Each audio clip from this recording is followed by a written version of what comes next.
Click.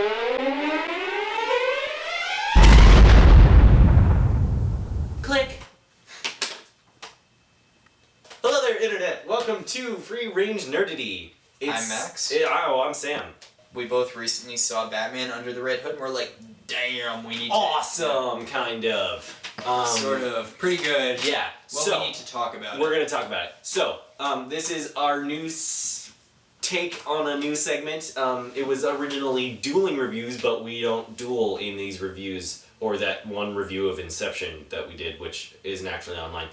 So, we're just changing to Fshing Reviews. That's actually the name of it. That's what'll be on YouTube. Fshing Reviews. That's the swords.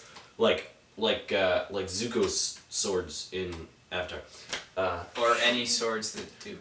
Okay, it comes to Zuko's, off topic. Anyway, so we're going to review the new DC animated movie, Batman Under the Red Hood, which came out this past Tuesday. It's an adaptation of the Death in the Family storyline from Batman. It's a character study on Jason Todd more than anything else, really. We've got it starts out with, obviously, the death of Jason Todd. Ra's al Ghul is doing one of his plans to depopulate the Earth. With economy again. Except it's Europe. Yeah, European economy. So... all of Europe. He hires the Joker to distract Batman and Robin while he goes about this. And the Joker, naturally being the merry psychopath he is, beats Jason Todd with a crowbar and then blows him up. Yeah. Before Batman can save him.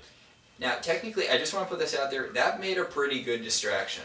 No, yeah, that's a really good distraction. And I don't remember if Ra's al Ghul succeeded. Yeah. Because you'd think he would. Because Batman was busy motorcycling over to a shed on a mountain. To save his sidekick from getting, beaten and exploded. Yeah. Anyway, so yeah, then it goes on. This isn't spoiling anything because you know throughout the entire thing. Jason Todd turns out to not be dead thanks to Ra's al Ghul. Ra's al Ghul brings him back to life with that pool.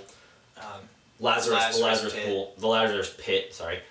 He brings him back to life with the Lazarus Pit, and Jason Todd disappears. Batman thinks he's dead the whole time, but he's not.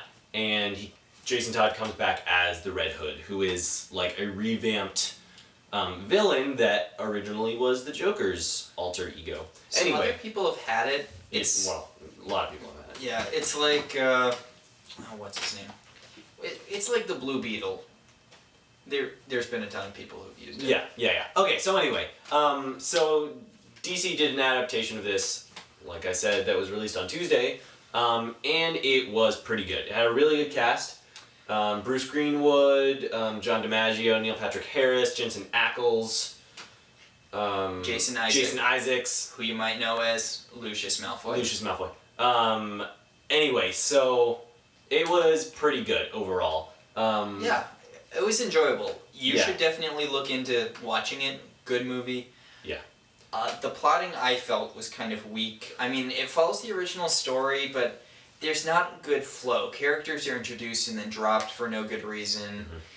And our big thing is that there's almost no female characters. 3 female characters total.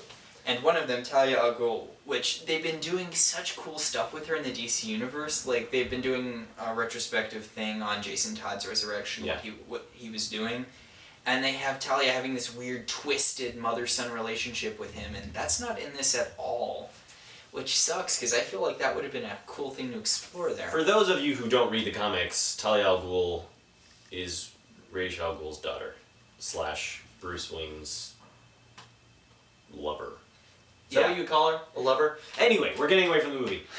So I actually thought the plot was a little, slow or glitchy at times, but, I mean, overall, it was a really cool introspective look into, the lives of a lot of these people. It was, the guilt of Bruce Wayne, having Jason Todd die on his watch and then, come back to life, not be dead and be a psycho, basically. And then there was a lot of, of course, Jason Todd being the Red Hood, being this, super villainous type superhero vigilante that, is doing all these bad things to keep criminals off the streets. See, I felt like the movie spent kind of too much time on the whole Jason Todd taking over the underworld thing. I felt like that could have been summed I up think really quickly. That was a pretty big block. But yeah, so you know he kind of goes around the Black Mask, who we catch glimpses of throughout the entire thing, and takes over the drug running in Gotham City. Anyway, Funny thing, it kind of reminded me of the thing that they're doing with Daredevil in Marvel now. Shadowland. Yeah, Shadowland. I mean a little bit. Kind of. Yeah, I guess it's a similar type thing, Heroes beating up villains, taking over their organizations to help people. Yeah. Anyway, back to the movie. Jensen Ackles knocked it out of the park. Yeah, Jensen Ackles played the Red Hood. Jensen Ackles from Supernatural and Smallville played the Red Hood, and he did a really fantastic job. He played the complex... Oh, our camera person being fit. Are we good? Can we keep going? Okay, so he was so complex. He was very complex. He had a lot of different levels. He started out kind of, just as the villain, but then as the movie went on, as, Batman realizes that it's Jason Todd and stuff like that, he becomes kind of a familiar character and stuff like that. He did a really good job, playing up the just kind of weird tone to his character. The conflicted aspect. Exactly, that's what I'm trying to say. And just the twist at the end for his motivations is just amazing. Yeah. So then other voices. John DiMaggio was my favorite.